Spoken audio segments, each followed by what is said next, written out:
എന്റെ കൂടെ ഒന്ന് വന്നേ. എന്താ? ഞാൻ വേറിട്ടൊരു കാഴ്ച കാണിച്ചു തരാം, ഒന്ന് വാ. പ്രിയപ്പെട്ടവരെ, ഞാൻ നമ്മുടെ സഖാക്കന്മാരോട് പലരോടും സംസാരിച്ച മുഖം കണ്ടതിലും എനിക്ക് ഏറ്റവും തോന്നിയ ഒരു കാര്യം, ചതിക്കപ്പെട്ടവരുടെ മുഖമാണ് നിങ്ങൾ പലരും. മുഖം കവി സമാനേ അഹം തവി ഗുണേശേ. കൊട്ടാരക്കരയിലെ ഇടതുപക്ഷ സ്ഥാനാർത്ഥിയായ KN ബാലഗോപാലിന് വേണ്ടി വോട്ട് തേടാൻ ഘോരഘോരം പ്രസംഗിക്കുന്ന മാലാ പാർവതി. ഞങ്ങൾ കഴിഞ്ഞ പ്രാവശ്യം വരെ ഞങ്ങൾ മുദ്രാവാക്യം വിളിച്ച് നേടിക്കൊടുത്ത് ഞങ്ങൾ വളർത്തിയ ഒരു സഖാവ് ഇന്ന് കൊടി മാറി ഞങ്ങളെ ചതിച്ചിരിക്കുന്നു. ഓ, റൂട്ട് അങ്ങോട്ടാണോ? അതിന് ഞങ്ങൾ പകരം ചോദിക്കുമെന്നൊരു മുഖമാണ് പലരിലും ഞാൻ കണ്ടത്. മാലാ പാർവതി എന്ന അഭിനേത്രിയെയും സാമൂഹ്യ പ്രവർത്തകയും ഒക്കെ നമുക്ക് പരിചയമുണ്ട്. പക്ഷേ ഇത്രയും വിവരദോഷിയായിരുന്നു ഇവരെന്ന് ഇന്നലെ മനസ്സിലായി. സത്യസന്ധമായി സാധാരണ ജനങ്ങളുടെ ഇടയിൽ പ്രവർത്തിച്ചും നേടിയതാണ് ഈ വിജയം ഈ കഴിഞ്ഞ 10 വർഷം കൊണ്ട്. ഒരുപാട് പ്രവർത്തനങ്ങൾ ജനങ്ങൾക്കിടയിൽ ഇറങ്ങി നടന്ന് ചെയ്തുകൊണ്ടാണ് അവര് വിജയമൊക്കെ സ്വന്തമാക്കിയതും തുടർഭരണം സ്വന്തമാക്കിയതും കഴിഞ്ഞ തവണ. ഇതൊക്കെ കേട്ടിട്ട് എന്റെ വൈറ്റമിൻ സി ചോർന്ന് പോണു വിക്രമ.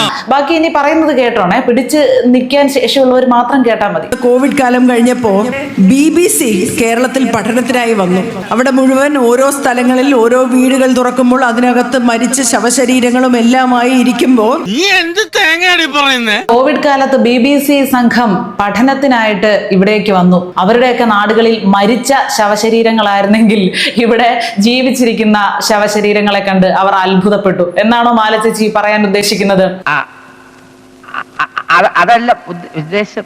നമ്മുടെ കുടുംബശ്രീ പ്രവർത്തകരും ആശാപ്രവർത്തകരും വണ്ടി കൊണ്ടുവന്ന് അമ്മാവാ ഭക്ഷണം കഴിച്ചോ, പൊതിയിരട്ടെ, ചോറ് ഊണ് കിട്ടുമോ, അല്ലെ മരുന്ന് കഴിച്ചോ എന്ന് ചോദിച്ച് ഓരോ വീടാന്തരം കയറി ഇറങ്ങുന്നത് കണ്ട് അത്ഭുതപ്പെട്ടു പോയി. കണ്ണിൽ ചോരയുണ്ടോടി നിനക്കൊക്കെ? നിങ്ങളിപ്പോ പറഞ്ഞല്ലോ, വിദേശ രാജ്യങ്ങളിലേതുപോലെയല്ല ഇവിടുത്തെ പാവപ്പെട്ട ആശാപ്രവർത്തകരും പിന്നെ ആരാണ് കുടുംബശ്രീക്കാരും ഒക്കെ അല്ലെ.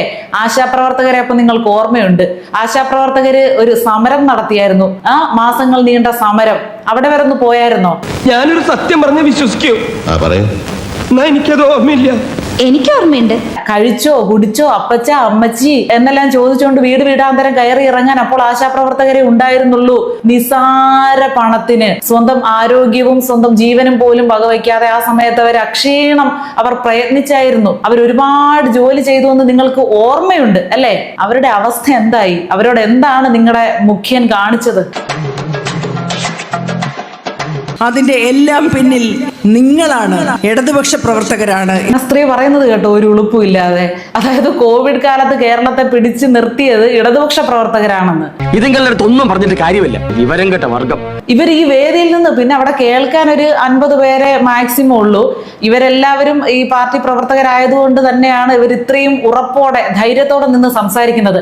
എന്നാൽ ഇതൊക്കെ ഇങ്ങനെ സോഷ്യൽ മീഡിയയിലൂടെ മറ്റുള്ളവരിലേക്ക് എത്തുമെന്നൊരു ചിന്ത പോലും ഇവർക്ക് ഇല്ലാതെ പോയല്ലോ. എന്ത് ചെയ്യാം, ഹതഭാഗ്യരായവർക്ക് ദൈവം തലച്ചോറ് കൊടുത്തില്ല, അതിന്റെ പേരിൽ ബുദ്ധിയുമില്ല. മാറാത്തതിനി മാറുമെന്ന് ചോദിക്കുന്നവരുടെ മുഖത്ത് നോക്കി എന്താണ് നിങ്ങൾ കൊണ്ടുവരാൻ പോകുന്ന മാറ്റം എന്ന് നമുക്ക് ചോദിക്കണം. അപ്പൊ BJPക്ക് നേരെയാണ് ചോദ്യം ഉന്നയിക്കുന്നത്, എന്താണ് നിങ്ങൾ മാറ്റാൻ പോകുന്നതെന്ന്. കാരണം ഇവിടെ നിലവിൽ മാറാൻ ഇനി ഒന്നുമില്ല. എല്ലാം മാറ്റി മറിച്ച് ഒരു മാറ്റത്തിലൂടെ വിപ്ലവം സൃഷ്ടിച്ച് കേരളത്തെ ഇപ്പൊ കണ്ടാൽ മനസ്സിലാകാത്ത രീതിയിലാക്കിയിരിക്കുകയാണ് ഓൾറെഡി ഈ 10 വർഷം കൊണ്ട്. അപ്പൊ എന്താണ് ഇനി നിങ്ങൾ മാറ്റാൻ പോകുന്നത്? എന്താണ് ഇവിടെ മാറേണ്ടതെന്ന് അവരോട് നമ്മൾ ചോദിക്കണമെന്ന്. അമ്പലത്തിൽ കയറില്ല എന്ന് പറഞ്ഞ് ശാസിക്കുമോ? കണ്ട പറയുന്ന വിവരദോഷം കേട്ടോ. നിങ്ങൾ ഇടതുപക്ഷ പ്രവർത്തകയാണ്, നിങ്ങൾ അമ്പലത്തിൽ കയറാൻ പാടില്ല എന്ന് പറഞ്ഞ് നമ്മളുടെ നേരെ വാളുമായി വരുമോ? സത്യത്തിൽ ഇവർക്കൊക്കെ എതിരെ കേസ് എടുക്കണം. ഇത് കേൾക്കുമ്പോ തന്നെ എന്തൊരു അസ്വസ്ഥതയാണ് നമ്മളിൽ ഉണ്ടാകുന്നത്. ഈ BJP അധികാരത്തിൽ വന്നാൽ നമ്മുടെ നേരെ വാളും എടുത്തുകൊണ്ട് വന്ന് നിങ്ങൾ അമ്പലത്തിൽ പോകില്ലേ, അമ്പലത്തിൽ പോയില്ലെങ്കിൽ നിങ്ങളെ വെട്ടിക്കളയും എന്ന് പറയുന്നതാണ് ഇവർ ഈ പറഞ്ഞു വെക്കുന്നത്.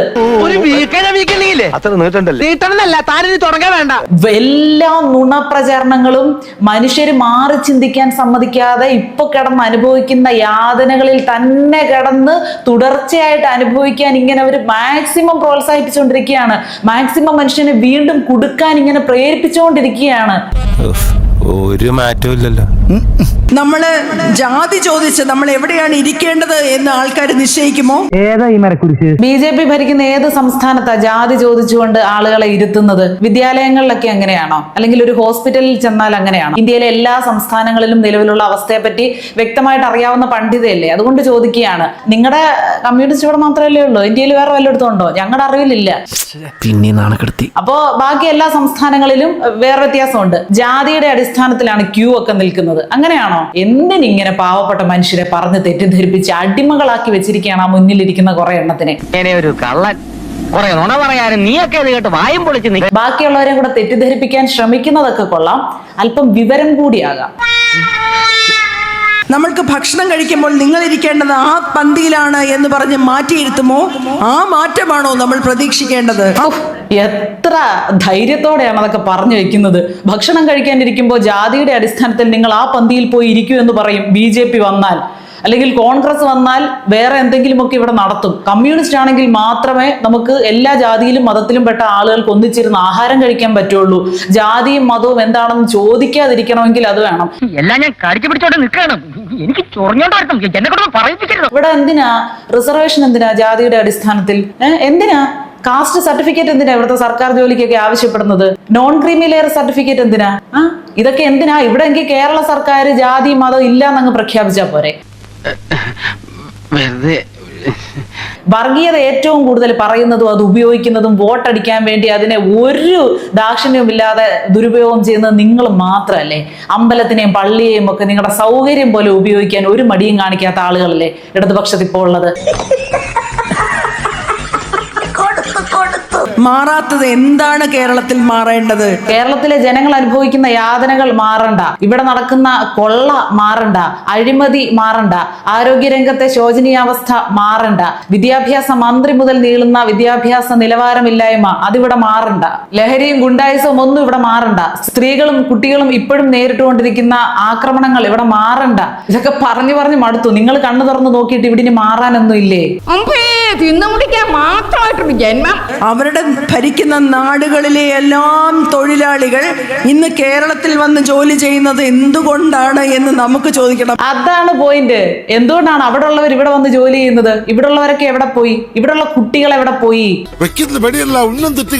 ഡിഗ്രിക്കൊന്നും ചേരാൻ ഇവിടെ കുട്ടികളില്ലാതെ സീറ്റുകൾ ഒഴിഞ്ഞു കിടക്കുകയാണല്ലോ. ഉന്നത വിദ്യാഭ്യാസത്തിന് ഒരു പ്രത്യേക മന്ത്രി ഏർപ്പാടാക്കിയിട്ടുണ്ട്. ഇവിടെ എന്തെടുത്തിട്ട് മറിച്ചെന്നാ പറയുന്നത്. കുട്ടികൾ അവരുടെ സ്വന്തം കഴിവിനനുസരിച്ച് +2 വരെയോ ഒക്കെ പഠിച്ചതിന് ശേഷം അവർ നാട് വിട്ട് ഓടുകയാണ് ഇവിടുന്ന്. ഇവിടെ ജീവിക്കാൻ അവർക്ക് ഇഷ്ടമില്ല.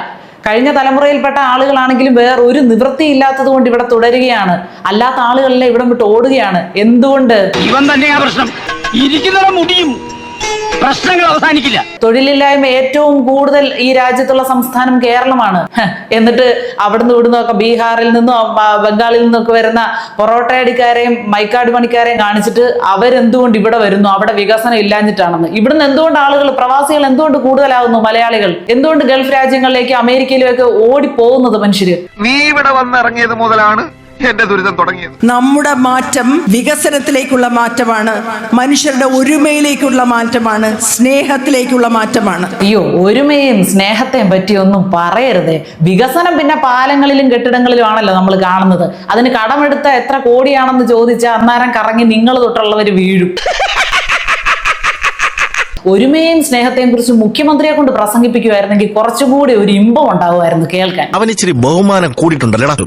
എനിക്ക് അവന്മാര് സാറിന് താങ്ങിയത് പോലെ തോന്നിയത് അല്ല, ബഹുമാനം കൂടിയിട്ടുണ്ട്. എങ്കിൽ കൂടി കാണും. ഒരു മനുഷ്യൻ എന്തെങ്കിലും ഒരു കാര്യം സംസാരിക്കാൻ അടുത്തേക്ക് ചെല്ലുമ്പോൾ അയാൾ മനുഷ്യനാണ് എന്ന പരിഗണന നൽകി അയാളോട് പെരുമാറുക എന്നുള്ളത് സ്നേഹത്തിന്റെ ഏറ്റവും ബേസിക് ആയിട്ടുള്ള ഒരു കാര്യമാണ്. അതുപോലും ഇല്ലാത്ത ആളുകൾ സ്നേഹത്തിന്റെ കാര്യത്തെ പറ്റി വാചാലരായാലോ. ഇവിടെ കടുകുമണി പോലെ ഉള്ള പ്രശ്നങ്ങളെ ഊതിപ്പെരുപ്പിച്ച്. കടുകുമണിയായിരുന്നു കേട്ടോ ശബരിമലയിലെ കിലോ കണക്കിന് സ്വർണം കൊള്ള നടത്തിയത്. ആരോഗ്യരംഗത്ത് നമ്മൾ കണ്ടതെല്ലാം ഈ കഴിഞ്ഞ 5 വർഷം കൊണ്ട് കെട്ടിടം ഇടിഞ്ഞു വീണതും രോഗികളുടെ വയറ്റിൽ കത്രികയും പഞ്ഞിയും കത്തിയെല്ലാം തിരികിയതും എല്ലാം കടുകുമണിയുടെ വലുപ്പത്തിലുള്ള പ്രശ്നങ്ങളായിരുന്നു. ആർക്ക്? നിങ്ങൾക്ക് ഇതൊക്കെ കടുകുമണിയുടെ വലുപ്പത്തിലുള്ള പ്രശ്നമായിരിക്കും. എനിക്കതാ മനസ്സിലാകാത്തത്. നിങ്ങളൊക്കെ AC കാറിൽ നിന്നും AC റൂമിലേക്ക് കയറി ലാവിഷായിട്ട് ജീവിക്കുന്നു. നിങ്ങൾക്കൊന്നും ബൂർഷ്വാ ജീവിത രീതി ഇഷ്ടമില്ലാത്തതുകൊണ്ട് ഇങ്ങനെയുള്ള സാധാരണ ജീവിതമാണല്ലോ നയിക്കുന്നത്. പക്ഷെ ജനങ്ങൾ അനുഭവിക്കുന്ന ഒരു യാതന നിറഞ്ഞ ബൂർഷ്വാ ജീവിതമുണ്ട്. ഈ വേനലായാലും മഴയായാലും മണ്ണിൽ കഷ്ടപ്പെട്ട് ചില്ലറ സാധനങ്ങൾക്ക് തുടങ്ങി എല്ലാ കാര്യങ്ങൾക്കും നിങ്ങൾക്കും കേന്ദ്ര സർക്കാരിനും എല്ലാം ടാക്സും തന്ന് ജീവിച്ചു പോകുന്ന ഒരു സർവ്വസാധാരണക്കാരുണ്ട്. അവര് ചിലപ്പോ സർക്കാർ ആശുപത്രിയിലൊക്കെ ചെന്ന് ക്യൂ നിൽക്കേണ്ടി വരും. അപ്പോൾ ചിലപ്പോൾ കെട്ടിടം ഇടിഞ്ഞു വീണാൽ അവർക്ക് മരണം സംഭവിച്ചെന്ന് വരും. അവരുടെ കുടുംബത്തിനുണ്ടാകുന്ന നഷ്ടം കടുകുമണിയുടെ വലിപ്പമുള്ളതല്ല. ശബരിമലയിൽ വ്രതമെടുത്തു പോകുന്ന വിശ്വാസിയുടെ വേദന കടുകുമണിയുടെ വലിപ്പമുള്ളതല്ല. ഇവനത് പറഞ്ഞാൽ മനസ്സിലാവില്ല. അല്ല, അത്ര വിശാലമായിട്ട് ചിന്തിക്കണമെങ്കിൽ അതിനുള്ള മനസ്സും വേണം. കറണ്ടിനും വെള്ളത്തിനും തുടങ്ങി സകലതിനും വില കൂട്ടി, വിലക്കയറ്റം കൊണ്ട് പൊറുതിമുട്ടി. അതിനെ തടഞ്ഞു നിർത്താൻ വേണ്ടി കേരള സർക്കാർ എന്താ ചെയ്തത്? കേന്ദ്ര സർക്കാർ ഇട്ട് പീഡിപ്പിക്കുകയാണെന്ന് പറയുന്നു. ഇവിടുത്തെ സ്റ്റേറ്റ് ഗവൺമെന്റ് എന്താ ചെയ്തത്? ലോകത്തുണ്ടാകുന്ന ഒരു ദുരന്തവും കേരളത്തെ ബാധിക്കില്ല, അതിന് പറ്റിയ ഒരു ക്യാപ്റ്റനാണ് ഇവിടെ ഉള്ളതെന്ന് പറയുന്നു. ബെസ്റ്റ്. ഗ്യാസിന്റെ ക്ഷാമം ഇവിടെ ബാധിച്ചിട്ടില്ലേ? പെട്രോളിന്റെയും ഡീസലിന്റെയും ഒക്കെ വില കൂടിക്കൊണ്ടിരിക്കുന്നു. അതിന്റെ ബുദ്ധിമുട്ട് ഇവിടെ അനുഭവിക്കുന്നില്ലേ? ഇന്ധന സെസ് ആരാണ് ഇവിടുന്ന് വാങ്ങിച്ച് വിഴുങ്ങിയത്? ഭയങ്കരമായ തമാശയാണ് പ്രതിപക്ഷ നേതാവ് എന്ത് പറഞ്ഞാലും. കൊള്ളാം, അദ്ദേഹം സംസാരിക്കട്ടെ, നമുക്ക് ചിരിക്കാൻ ഒരുപാട് കാര്യങ്ങൾ കിട്ടുന്നുണ്ട്. അതെ, കേരളത്തിലെ പ്രശ്നങ്ങൾ പ്രതിപക്ഷ നേതാവ് ചൂണ്ടിക്കാട്ടിയാൽ അല്ലെങ്കിൽ ആര് ചൂണ്ടിക്കാട്ടിയാലും നിങ്ങളെ പോലെ ഇതൊന്നും ബാധകമല്ലാത്ത ആളുകൾക്ക് ചിരി വരും. ഉളുപ്പുണ്ടടാ ചക്കാണക്ക്. നിങ്ങൾ ചിരിച്ചോ? ഈ ചിരി ജനങ്ങൾ കാണുന്നുണ്ട്. പലരുടെയും കൊലച്ചിരികൾ ജനങ്ങൾ കാണുന്നുണ്ട്. അതനുസരിച്ചാണ് കാര്യങ്ങളുടെ പോക്ക്. ആ കാര്യങ്ങളുടെ പോക്ക് കണ്ട് നിങ്ങൾക്ക് തന്നെ ഒരു വെപ്രാളം തുടങ്ങിയിട്ടുണ്ട്. ഇങ്ങനെ പോയാൽ എങ്ങനെയാകും? അതിനെ മാറ്റിമറിക്കാൻ വേണ്ടിയുള്ള ശ്രമമാണ് നിങ്ങളുടെ ഈ വിവരദോഷം പ്രസംഗിക്കൽ എന്നൊക്കെ അറിയാം. ഒരു പ്രയോജനമില്ല. മല പോലെ മന്തുള്ള മച്ചുരൻ പറയുന്നു അളിയന്റെ വിരലിലെ ചൊറി എത്ര ഭീകരം എന്നാണ് എനിക്ക് ഇവര് പറയുന്നത് കേൾക്കുമ്പോ തോന്നുന്നത്. അപ്പൊ മന്തുള്ളവൻ വിരലിലെ ചൊറിയെ കുറ്റം പറയുന്നു. വലിയ വലിയ കുറ്റങ്ങളുള്ളവൻ മറ്റുള്ളവന്റെ നിസാര കുറ്റത്തെ ചൂണ്ടിക്കാട്ടി കുറ്റം പറയുന്നു എന്നുള്ളതാണ് പറയുന്നത്. ഈ വിരലിലെ ഒരു ചെറിയ ചൊറിയായിരുന്നെങ്കിൽ പിന്നെ സഹിക്കായിരുന്നു. ഞങ്ങളെ കൊണ്ട് പറയിപ്പിക്കാതിരുന്ന, നിങ്ങൾ ഇത്തരം പ്രസംഗങ്ങൾ നടത്താതിരുന്നാൽ ചിലപ്പോൾ 1-2 വോട്ട് നിങ്ങൾക്ക് കിട്ടും. മല പോലെ മന്തുള്ള മച്ചുരൻ ചൊല്ലുന്നു അളിയന്റെ വിരലിലെ ചൊറി എത്ര ഭീകരമയ്യോ. മൊത്തത്തിൽ ചൊറി ബാധിച്ചിരിക്കുകയാണ്. എന്നിട്ട് ആ ചൊറി ഒളിപ്പിച്ചു വെക്കാനുള്ള ശ്രമത്തിന്റെ ഭാഗമായിട്ടാണ് നിങ്ങൾ ഇത്തരം പ്രഹസനങ്ങൾ ഉൾപ്പെടെ കാട്ടിക്കൂട്ടുന്നത്. മൊത്തത്തിൽ ചൊറി പിടിച്ചിരിക്കുന്ന ആള് മന്ത് അല്ലേ നിന്റെ ശരീരത്തിലുള്ളത്, അതുകൊണ്ട് ഈ ചൊറി ഞാനങ്ങ് സഹിച്ചോളാം എന്ന് വിചാരിക്കുന്നതിന്റെ യുക്തി എന്താണ്? മന്തുള്ള ആളുടെ ബുദ്ധിമുട്ടിനെ നിങ്ങൾ കുറ്റപ്പെടുത്തുന്നതിന്റെ കൂടെ തന്നെ നിങ്ങളുടെ രോഗാവസ്ഥയെ നിങ്ങൾ കുറച്ച് കാണുന്നത് എന്തുകൊണ്ടാ? അല്ലെങ്കിൽ രോഗമുണ്ട് എന്ന് നിങ്ങൾ സമ്മതിക്കുന്നുണ്ടല്ലോ. ചെറിയ ചെറിയ കാര്യങ്ങൾ ഇടതുപക്ഷത്ത് നടക്കുമ്പോഴും അതിനെ റീലാക്കിയും പ്രവർത്തിച്ചു അവരങ്ങനെ ചെയ്തതുകൊണ്ട് ഇടതുപക്ഷ പ്രസ്ഥാനം പോയി. എത്ര നിസ്സാരമായിട്ടാണ് ഈ സ്ത്രീ പറയുന്നത്. ചെറിയ ചെറിയ കാര്യങ്ങൾ ഇടതുപക്ഷത്ത് നിന്നുണ്ടാകുമ്പോൾ ഇതൊക്കെ കൊണ്ട് തന്നെ, ഈ ചെറിയ ചെറിയ കാര്യങ്ങളൊക്കെ ഉള്ളത് കൊണ്ട് തന്നെ ഇടതുപക്ഷത്ത് നിന്ന് തന്നെ ആളുകൾ കൊടിമാറി പോകുന്നത്. അവര് പോകുമ്പോൾ നിന്ന് മോങ്ങിയിട്ട് കാര്യമില്ല. നിങ്ങളുടെ കയ്യിലിരിപ്പ് തന്നെയാണ് നിങ്ങൾക്ക് വിന. ആറ്റുകാൽ പൊങ്കാല നടക്കുന്നവർക്കറിയാം, സ്ത്രീകളുടെ മഹാ ഉത്സവമാണ്.